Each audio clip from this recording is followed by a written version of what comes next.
Bonjour à tous et bienvenue pour ce nouveau Vrai ou Faux qui portera aujourd'hui sur le fait de savoir si les Thamnophis sont de bons serpents pour les débutants dans les reptiles.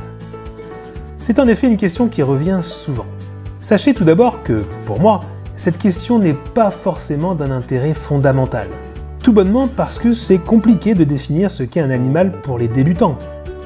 En ce qui me concerne, il vaut bien mieux prendre un animal qui vous plaît, sur lequel vous serez curieux et aurez envie de vous intéresser, vous renseigner, vous passionner, plutôt qu'un serpent qui vous fascinera moins mais qui portera l'étiquette « idéal pour les débutants ».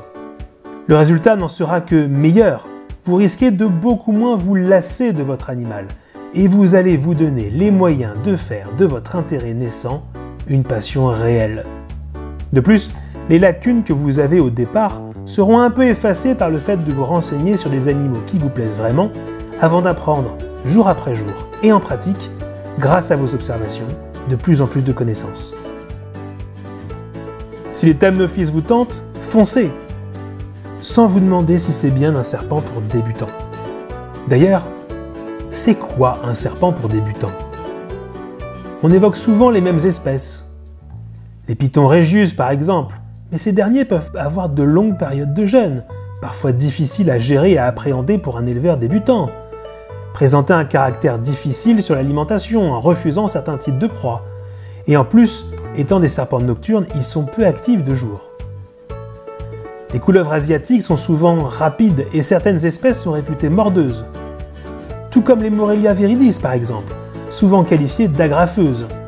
Bref, tous les serpents ont des défauts, en complément de leurs nombreuses qualités évidentes, comme n'importe quel animal domestique. Pour conclure, cette notion d'animal adapté aux débutants me paraît assez peu à considérer. Toutefois, je dirais qu'au-delà de cette question, les Thamnophis présentent une ribambelle de points forts qui pourraient donner envie à des débutants de se renseigner sur eux et de les acquérir. La variété de leur régime alimentaire en est une, tout comme leur activité assez importante et leur curiosité. Ce sont des serpents réputés assez peu mordeurs, même si vous trouvez toujours des individus au caractère plus trempé que d'autres. Un autre gros point fort sera leur côté sociable, assez rare chez les serpents pour être signalé. Les terrariums communautaires pourront être facilement faits, même s'il faudra faire très attention à ne pas hybrider ces serpents par erreur. Comme la plupart de leurs congénères, ils ne font presque aucun bruit et ne sentent pas si vous les entretenez bien. Leur bon appétit est aussi à signaler, et même le fait qu'ils hibernent, ce qui est une expérience très enrichissante à observer. La variété de leurs couleurs et de leur comportement sera aussi un atout indéniable. Que dire ensuite de leur mode de reproduction, puisqu'ils sont ovovivipares, ce qui est assez rare chez les serpents. Voici en vrac quelques atouts de nos chers petits serpents jarretières. Ils ont aussi bien sûr des défauts, même si ces derniers peuvent être vus comme des défis à relever par un éleveur curieux et ayant envie de se passionner pour eux. Bien sûr, leur fragilité alimentaire et le recours à une nourriture qui devra être variée pour éviter toute carence nécessitera de se renseigner en amont, notamment sur la question de la vitamine B1. Certaines proies, les vivantes notamment, augmenteront aussi un peu votre budget de nourriture comparé à d'autres serpents, surtout qu'ils auront besoin de plusieurs repas par semaine. Ils sont aussi très curieux et fins, ce qui les rend parfaitement éligibles aux évasions dès que l'occasion se présente. Leur moyen de défense favori, le musc, qu'ils secrètent et évacuent via leur cloaque, laissera vos mains un peu malodorantes sur quelques minutes lors de certaines manipulations, même si cela part assez facilement après un lavage un peu convaincu. Ce dernier argument est vraiment histoire de ne rien laisser de côté.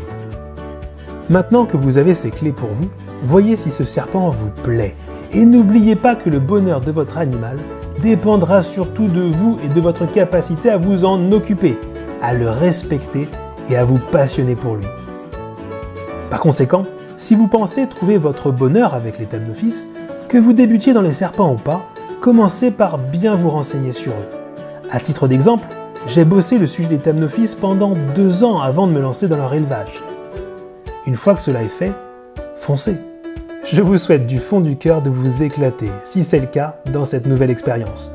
Croyez-moi, elle est fascinante. Voilà, j'espère que cette vidéo vous aura plu et qu'elle vous aura permis d'en apprendre encore un peu plus sur ces serpents trop méconnus du grand public que sont les Thalnofis.